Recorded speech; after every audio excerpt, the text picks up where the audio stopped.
Hey, what's up, everybody? My name is Matt Clark. I'm the student pastor here at Genoa Church. I want to welcome you to the podcast tonight.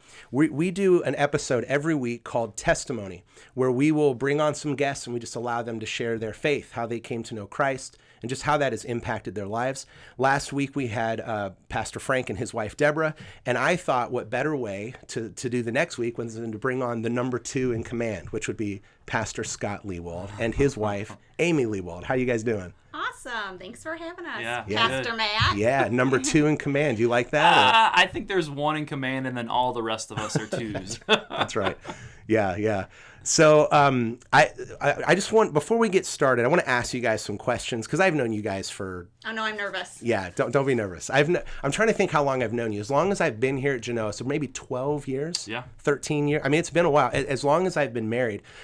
For those of you watching, when I first graduated college, I had a worship degree. I just played guitar and sang and stuff. And we decided to move back to Ohio, and we started coming to church here because Brittany's dad worked here. Yeah. And I remember the first time I met you was at a picnic right out here. And my father-in-law was like, "Hi, this is Scott." And I don't know if I met you that day or not, but he was like, "This is Scott. He's the youth pastor." And you're like, "Hey, I heard you play guitar. Come talk to me. Enjoy your marriage a little couple of weeks, and then come talk to me." And I was like, "All right." And then pretty soon after, I was leading worship for the youth group when you were the youth pastor. That's right after Tyler from 21 Pilots turned me down. He's like, I'm getting...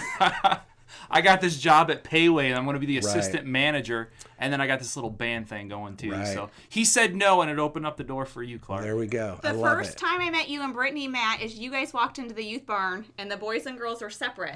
You guys were walking in, for the talk. And I came out to the parking lot, and I thought you guys were youth because you looked so young and innocent. Right. And I said, "Hey, guys, it's boys and girls. We're separated tonight." And you guys both were like... No, we're married, and we're Pastor Joe's daughter and son-in-law, and I was like, oh! The first Wednesday we were there, it was the sex talk, and so we come in and we sit down, and then the lady was speaking, and I remember, I'd never lived in Ohio, I'd never been to Ohio other than to visit Brittany, and I remember looking, and I saw 2 kids with mullets, and I looked at my wife, and I was like... Is this a normal haircut out here, or like what's going on? And so, it was the sex talk. And I looked at Britt and I was like, okay, this is a great first night. Yeah, so it was fun, good times. Yep. And it's only gone up since then. Good times. All right. So let me ask you guys a couple questions first. All right, Amy, what is the best present that Scott has ever gotten for you, for your birthday, for wedding anniversary, whatever it is? The best? The best. Ooh. Oh gosh.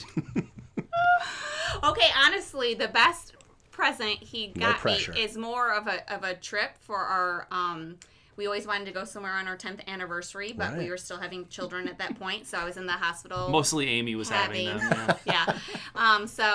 But for our 15th anniversary, he took me on my first cruise. So that probably was the best present he's ever given. I've heard about this cruise. Wasn't there like a crazy storm? I remember you took a video of the swimming pool and the water was just sloshing There out. was a tropical storm. Yeah. We bought patches beforehand because we didn't know how we would handle it. And people were wanting to buy the patches off of us in the ship because that's how bad this storm was. You made some money off of this trip. I like it. No, I used them all. I may have overdosed. Like I was feeling really good. I had 2 patches on and I couldn't read, I couldn't see, but I felt good. Yeah. That's awesome. I love it. Scott, what's the worst present Amy's ever gotten you for your birthday?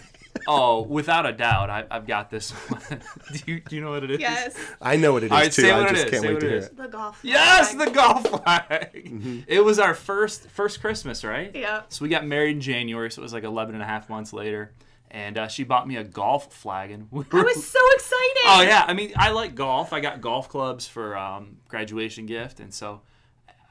she got me a flag, and I'm like, babe, we don't own a yard. Right. Like we lived in an apartment in Virginia. But I've kept that golf flag. I lost it the last couple of years, but I kept it because it showed your heart what you were trying to do something nice for me. Sweet. We just didn't even wear it. Would you just put in a coffee cup or something? No, it had the hole. Like you're supposed to dig a hole and put the cup there. And good times. It was a good thought. It was heartfelt. It was heartfelt. I thought you were going to say the didn't you guys go to like a pottery? Oh, that was my birthday party. Yeah, and then what else was it? It was pottery and something else. Oh, it was pottery and Italian food, which I don't care for Italian food. During the Michigan Sweet 16 NCAA tournament game. Yeah, I love this. This is guys. This has been a great episode. No, let's get to the good stuff now. All right. All right, now we know who the Lewalds are. So before we're going to ask you, Amy, to go first, just tell me real quick. I know you guys were, high school sweethearts, maybe middle school sweethearts or elementary sweethearts. I don't know. It could have been middle school, but I remember I was in 8th grade and she was in 7th grade when I first asked her out, and she told me no. Right. I told him I didn't want to move that fast. Yeah. The same thing when I tried to hold her hand in 10th grade, and she said she wasn't ready for that type of commitment. You got it, yeah. You were. No, we knew each other in elementary. I remember the first time I met you. So, you both grew up in Michigan, right outside of Detroit. Yep. In we the went suburbs. to the same school since grade school and he's a year older than me, so. Right. The reason I ask that is because it sounds like your guys' spiritual journeys intersected at a pretty young age, which is pretty cool. I mean, I imagine. Okay, so let's just get to you then. So why don't you tell me, you first off, you are a Christian, correct? Okay, I'm just kidding. Well, Matt, yes, I am. Yes, I would hope so. Thanks for asking. I would hope so. Yes. Amy is part of the women's ministry here at the church, and it's this big ministry at our church. And so I'm glad to know that you're a Christ follower. That's awesome. So I love Jesus. There we go. So why don't you tell us what's kind of your background? How did you come to be a Christian? And then just kind of tell us how has that impacted your life? All right, in 2 minutes. You have as long as you want. Okay. Yeah, we'll just cut out the stuff if we need to shorten it. No. Honestly, I was a Christian, when I was a little girl. My parents, I was fortunate enough to have a Christian upbringing. I have 2 older brothers. One of my brothers is actually a pastor here in Powell, but my parents were always faithful to take us to church, and they still attend the church that I grew up in, Beacon Baptist Church in Taylor, Michigan. And that's always played a instrumental part in my walk with the Lord. But I think just at a young age, I honestly realized that I needed more. And when I was in Sunday school, one Sunday morning, I remember my Sunday school teacher talking about hell and a relationship with Jesus. And so when I went home, I talked to my parents, and I truly believe that's when I first started my walk with Jesus. Mm-hmm. And there's always been times where I didn't probably understand that at a young age, but looking back, that was probably when I truly accepted his love and forgiveness. So, right. That's cool. So you grew up in church then? Yes. That's cool. I grew up in church, and I went to a private school, and I've always had opportunities right in front of me to help my walk with the Lord. So cool. Very That's fortunate. Awesome. That's awesome. So you got saved at a young age, and you both went to Liberty University for college, which is where I graduated from as well. In fact, fun fact, Scott and I lived on the same dorm in different times. That's right. What year did you graduate? I graduated 01. 01. I graduated, what? You graduated 01? No, not from high school, from college. Yeah, I graduated college in 01. Okay. I graduated... It's okay, honey. It's okay. I graduated 07. I thought we were closer. Yeah, I mean, not everyone took 7 years for college, but, Yeah, I got there in 01. Yeah, no, I graduated 07, got there in 03. Okay. Oh, so that's, okay. Yeah. So that's not too bad. So you left in 01. I got there in 03, yeah. And so, yeah, that was funny. We both lived on the same dorm, which I thought was pretty crazy. Different rooms, but same dorm. Yeah, that's right. So you both went to Liberty, and then you got married young. Yes, we got married really young. Yeah. So, I mean, when Scott went to college, I was still in high school. So, the Lord led us, and we were actually not together at that time. So the Lord just both led us to Liberty at that time. And we got back together, is it my freshman year of college? Yeah. And so, a funny story real quick. We knew at that point, it was the first time we told each other we loved each other. Wow. And Did you hold hands at that time? Yes, we were holding hands and I think stuff. So. Yeah. Quick movers. And so God brought us to a point where we knew that we were going to get married, but I wanted to wait. I wanted to wait to get married, and I wanted the summer wedding. I'm a summer girl. I love the summer. And Scott moved it up to December. That's right. Or January. Did we get married January? January 5th! January 5th, 2001. I'm sorry it started. All right, my next trivia question. Amy, when's your anniversary? January 5th. Great. I'm assuming that's right. What year? Yeah. Okay, let's move on. So Amy, why don't you real quick while we're talking about you, why don't you tell us what are you doing ministry wise? I know I mentioned it a second ago, but I'd like to hear about it. So the impact that Christ has had in your life has led you to be a pastor's wife, which is I mean, that's not an easy thing. There are times I'm sure that's tough. But you also are involved in women's ministry. Why don't you just tell us what that looks like? Well, I think that, even before I married Scott, that God has always put a burden in my heart to reach out to other women. And even in high school, I was always led and drawn to helping out even my teenage friends at the time. And so it was kind of a natural transition for me, even at a young age. Me and Scott got married at 20 and 21, to go into youth ministry together. And I've loved always pouring into other people. And now it's on my heart always just to kind of, when he opens doors, I just try to be obedient. And so I've always said, God, if you open a door, I'm gonna walk through. And that's kind of, I know Scott has said that before. So I mean, just for even right now during this quarantine, we're all home, and God told me, he's like, Amy, start an online study again. And I've stepped away from that for 5 years now. And I called Christy and Christine Proctor and Christy Fuller. I said, hey, I think it's time to start this up again, even though we've been away for 5 years. But God's telling me to, and I want to be obedient. And so it was awesome because I launched it, and there's over 500 women in the group. Oh, yeah. And I think that just through obedience and understanding that, no matter what door God has in front of me, no matter if it's a silly idea or scary idea, I want to walk through and be obedient, you know. And he's always opened up that path for me to minister to other women. I think because I have real stories, and I come to the ground and meet them where they are. And that's just God, Just real quick, one of the pivotal moments in my life and in our marriage is 6 years ago when I was diagnosed with cancer. That has brought me to a different part in our ministry, because it's brought me to a place where I'm able to relate to even women a lot older than me that are sick or get diagnoses, but even an emotional level of anxiety and depression.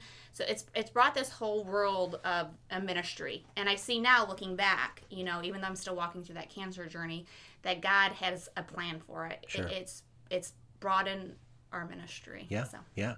It is cool when you think that God allows us to go through certain things so that we can minister to people that probably would never minister to, So it is cool. I really appreciate that about you, that, you see the door has opened and you get to walk through it. And did you guys plan on doing the women's Bible study online before the stay-at-home thing, or was it? No, because we were so busy with life. Like me and Scott I work full-time now here at the preschool. And my boys are in sports, so we would walk out the door at 7:30 a.m. and not go home till 9 p.m. every night. Yeah. So I haven't had doors in front of me to walk through ministry-wise, because we're just living life. So I appreciate this time right now, just being able to focus on the Lord, and other women are coming alive, and it's been awesome to see. Yeah, that is cool. That's awesome. All right, let's move on to you, Mr. Lewald. Okay. So why don't you tell us, you grew up, you young, tell us about your childhood real quick when you came to know Christ. Young. Yes, I did. Go ahead. I can't remember. Did you get saved at a young age? Or? Yeah, 12 years old. Okay. And same thing, the heritage of my family, grandparents, parents have gone to church. My dad was an interim pastor. He kept his full-time job at Wrigley, but on the weekends would preach for a year and a half at a certain church, did pulpit supply for many different churches. Mom played the piano. Sister was a semester missionary, so for a year she went out to East St. Louis and lived like in East St. Louis in the Baptist Center there, and it's a rough neighborhood. So I had all that in front of me. I've seen it. I knew ministry. At the age of 12, it was a Sunday night, and I just kept thinking about eternity. How can stuff go on forever and ever and ever? And, I'm a numbers guy. You know I love math. And I just couldn't fathom, how is this going to go on forever and ever? And it led me back to creation. Did God create, or did we just evolve in this big bang? And just simple judgment told me this Bible thing's real. Yeah. And I need to listen to what it says. And so I still remember at the age of 12, coming out Sunday night, and Dad's watching TV. I'm like, Dad, I need to accept Christ. He's like, all right, let me explain how to do that. I'm like, Dad, I've heard this the last 12 years of my life. I'm ready. I got it. And I think of that's like my Ephesians 2:8-9 story. Mm-hmm. For by grace we are saved, it is not by works, lest we should boast. None of that, right? Then for the next 5 years, I didn't get to Ephesians 2:10, where we are created for his workmanship to do good works. Okay. And so probably from the age 12 to 17, I don't think I was a horrible person. Yeah.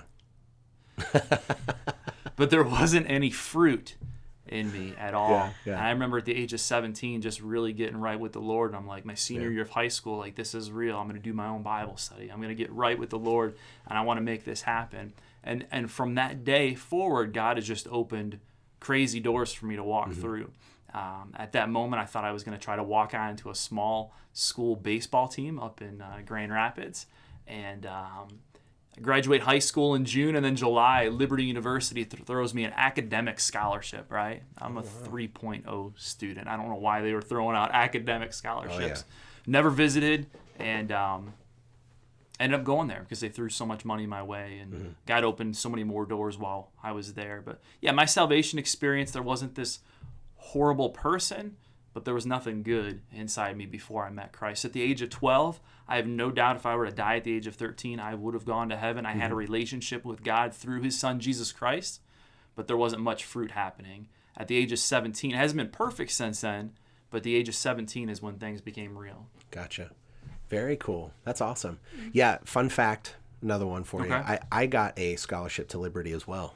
Did you? I had a terrible GPA, and I think they were trying to get everybody. Mine was just the champion scholarship. I don't know if you remember that one. It was just $1,000 to anybody who wanted to go. So yeah. I was like, man, I'm the man. And then I got there, and everybody had that scholarship. So I was like, okay, I guess that's okay. Tell us how you got called into ministry. Like, when did that happen? Well, I feel like it was twice for me. Okay. I remember my senior year of high school, and I can still remember. So I spent pretty much half of my high school life over Amy's house. Like, okay. I mean, yeah, I ate dinner with them more than my parents. Like, Dad would always tease me that I lived there, but so I remember coming home from a Bible study or something on a Wednesday night, and it was a real deal for me when I started going to Wednesday night service, because that means I was skipping out on 90210. It's a big deal. Which you didn't have DVR back then. If you missed it, you missed it, right? You didn't know what was happening. So Beverly Hills 90210 was the show back in the day. Oh, yeah. Yeah. You guys are dating yourself right now. Sorry. No, it's all good. Yeah, and so to miss that and go to church was a huge deal. Yeah, I got you. For me it was. But I tell you what, I remember driving home and just feeling the call of ministry on my life. And I'm like, Jesus, I'll do this. And I'm bawling. And Amy will tell you, I'm not a crier. Before her cancer, I had no emotion. So I wasn't crying for anything. And I'm just bawling like, God, I'll do this. Like, I've surrendered to ministry. I'll do anything. Don't make me speak in front of people. But God, I am all in on this. And I went to bed and woke up the next morning and didn't tell nobody. Wanted nothing to do with it. I didn't want the pastor life.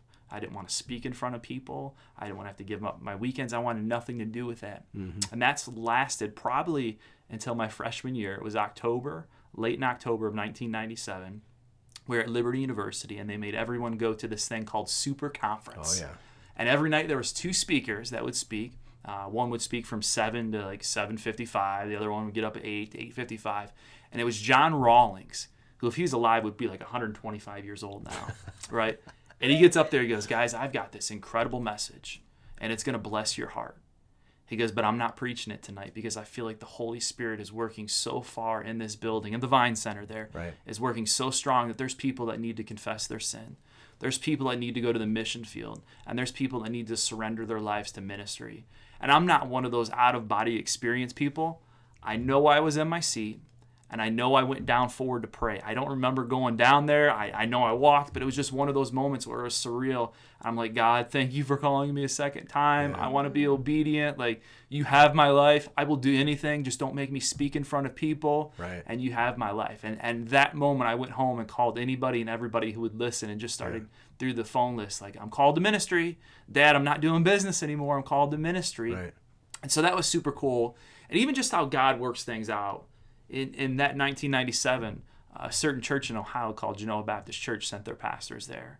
Yes. And so Pastor Frank and Pastor Joe and I believe Pastor Wayne were at that same conference where I gave my life to the Lord for ministry. So it's just cool how stuff like that works. Yeah, that is cool, man. That's awesome. Yeah, I didn't realize you had a call to ministry in high school. I thought maybe it happened like in college only or something. That's pretty awesome. So I mean, it was awesome that I didn't listen, right? Yeah. That's right. Just thankful for the second. Yeah, that's awesome, man. Well, very cool. Very cool. So here's how I typically end these, and it's just kind of give you guys your last words that you want to say. Where this is a Genoa Students podcast, so mostly Genoa students, 6th to 12th grader, are watching. And you guys, the benefit of you guys is that both of you have been in youth ministry before. Like I said earlier, Scott was the youth pastor when I started volunteering here at the church. Yeah. And so if you guys could say anything to the students watching, just maybe a little bit of spiritual advice that you've learned throughout your life, what would you give them? So would you like to start? Or? Yeah, can I say something to the parents too? Yeah. Oh, say it to anybody. Yeah. So shout out to, I want to thank you, Matt, and all the youth leaders. And honestly, this is probably the part I'll get teared up at. We were in youth ministry for how many years total? 10. It started in Virginia to Michigan to Ohio, and all 3 of those youth that we've had in our group, all 10 of those years, now through Facebook, I'm friends with a lot of them. Oh, okay. And they have families now, and they're going to church now, and they're serving the Lord. And that really is dating, obviously, me and Scott, since we started out so young. And it has been so cool to watch a decade of what we poured into our youth, those 10 years, and seeing the fruits of that. It not because of us, but what our commitment to the ministry at that point. And now the relationships I still have with those kids as adults now, it's like they're our friends. Yeah. You know, so to you, Matt, and Brittany, and the Fullers, and all the youth leaders, thank you, because now I have 3 boys in that. I have a 6th grader, Blake, I have a 9th grader, Caleb, and a senior, Zach, in our youth group, in your youth group. And the influence that you guys have, and you know this, you have kids, Matt, but that it takes a village, right? I used to always, it takes a village, that's so cliche, but it's true, it takes a village. Like, me and Scott can speak so much into our boys, but the influence that you all have in our boys and in our youth group is just, it's beyond what you can even see now. You might not see it till 10 years from now, like me and Scott are seeing it now. So thank you. So what I would tell you teens is just to stay true, to stay faithful to God, that you're going to have hard times, and you're going to have decisions where you make bad decisions, but you can always have second chances and get right back up and follow the Lord. And I challenge all of you, and this might cringe my boys, but is to stay pure. That's part of mine and Scott's testimony, is we were faithful to each other in our marriage, and I think that's special because you don't see that nowadays. And I challenge all of our teens just to stay faithful, to take it serious, take their purity serious, and dig in the Word, because it's alive. You guys aren't too young to start digging in the Word and having God work in and through you. And I see that. I see that in my boys even now. It's so awesome to see. Right. So that's awesome. Yeah, I'll say 2 things real quick. I always forget that 75% of your children are in youth ministry. Yes. Right now. Yes. 3 of your kids. Yeah. And so that's awesome. And I like what you said. Purity is it's not something that's fought for hard enough nowadays. There's a lot of distractions. There's a lot of easy ways to lose your purity nowadays. So I appreciate what you said. Can I say something to the parents? Sorry, yeah, say it. I just want to encourage. She's going to say it whether you give her permission or not. I want to encourage all the parents. Honestly, it's, if you saw mine and Scott's home life, it's not, we don't sit and hold hands and pray every night and do devotions. We're real people with real teenagers and real kids. So you are the best cheerleader and fan of your child, of your teen. Even if you think that you're not good enough or whatever, God has you specifically for your child and your teen, and you're their biggest supporter. So don't ever feel not good enough. Draw your strength from the Word of God. I actually bought my grandma's Bible today just to kind of as a reference. Your legacy is going to pour into your kids now, just like it is into my family and my kids right now. But then even your grandkids will be impacted, like I was impacted from my grandmother, who's not with us anymore. She passed away in January. But I want to encourage you parents, you play a vital role in your kids' life. So keep on bringing them to church and stay positive, and you can do it. Yeah, no matter how great a youth leader is, the parents are always the primary influence spiritually, or just in general. So yeah, that's great. That's great encouragement for parents. I appreciate that. Scott, what would you say to the students that you no longer teach? Thank you that I don't have to be around students anymore. I feel like we have our own little youth group at home with the 4 boys. Yeah, man. A couple quick hitters would be nothing good happens after midnight. That's just a general rule. Another one is show me your friends and I'll show you what you look like in your future. We become like the community we hang around with. That's why it's so important, parents, to get your kids to youth group. Let them be around Matt. Let them be around other youth leaders to invest into their life. But the one I probably would go to is teenagers. You probably like instant satisfaction. You want to know why things are happening right away. You can see what's going on with your friends immediately. We're connected. My life has been, God has done some amazing things in my life that looked horrible a decade before. I think about us getting married at 20 and 21, and 4 months later, she's pregnant. Zach, we wanted you. We just wanted you a couple years later. That was horrible for us. We called our parents. We're like, hey, we're pregnant. And they're like, you're still in college. Like, right. We can't. Yeah, so that was difficult. But what it allowed us to do is to get our whole family in with her cancer journey. And when they found a softball-sized piece of cancer on her liver, the family wouldn't have happened. Right. When I had to drop out of seminary because I got my wife pregnant, right? It was devastating. Yeah. Come a decade later, I got to go to seminary for free because of a program here at the church. And so what I saw as negative things have had a huge impact. I think about her cancer story. And my wife will die with cancer, not from cancer, is what the doctors tell us now. But at first they told us, hey, you got 5 years to live. Yeah. You're not going to see your oldest graduate high school. And what it did for us from a ministry perspective, and you can probably speak better to this because you had it and I'm just the support, but it allowed us to start living every day. It allowed us to come to the point where I'm not guaranteed tomorrow. Nobody's guaranteed tomorrow. Like, you better make the most of what you have. Don't plan this awesome retirement because you may not make it to retirement. Yeah. And it's give us a heart for people that have gone through difficult things. I think before her cancer journey, someone says, hey, I've got cancer. I'd be like, so sorry. Now it's like, dang, like, I get it. Like, yeah. I don't have words for you. There's not a verse that's going to comfort your heart at this moment, but I want to know that you're loved and God will help you through this. Just other things. The church we worked at first, a pastor got Alzheimer's like 3 months in, and they're like, Lewald, you're preaching. And it was some of the worst. You think I preach bad messages now. You should have heard me 15 years ago. But it was a preaching lab. And so I say all those things. When those things happened at the moment, I had no idea why God was punishing us with this, why God was affecting our lives like this, why he was putting us through this. And now you fast forward a decade later, I'm like, God, thank you so much for that. God, thank you for how it's developed us. Thank you for how it's shaped us. Thank you for how it's made us who we are. And so what I would tell your teenagers in a 7-minute story is, you may not understand why things are happening right now, but a decade from now, you may say that's the best thing that ever happened to me. Yeah. And you just have to trust God through the process. Yep. That's great. That's awesome. Yeah. I would say the hardest part about being a Christian is not being able to see why God is placing us in certain situations, and just got to trust him, right? Just got to trust that he's got what's best. And that's awesome. Hey, I was going to tell you this real quick. A minute ago when you said, show me your friends and what was the quote? Show me your friends. Show me your friends and I'll show you what you look like in your future. There it is. Yeah. A couple of months ago, Nick Dodson guest spoke for us, and he goes, I want to tell you a quote that I got from one of my previous youth pastors, Scott Lewald. And he said that quote. So, see, it stuck, man. It stuck. That's awesome. We are old. Oh, my goodness. You are super old. Yeah. So, all right. Well, guys, thank you so much for being here. I really appreciate it. We appreciate you. Yeah. You guys are awesome. So thanks for tuning in. We have previous episodes of Testimony. So if you want to watch some other ones, we've got Pastor Frank and a couple of our student leaders.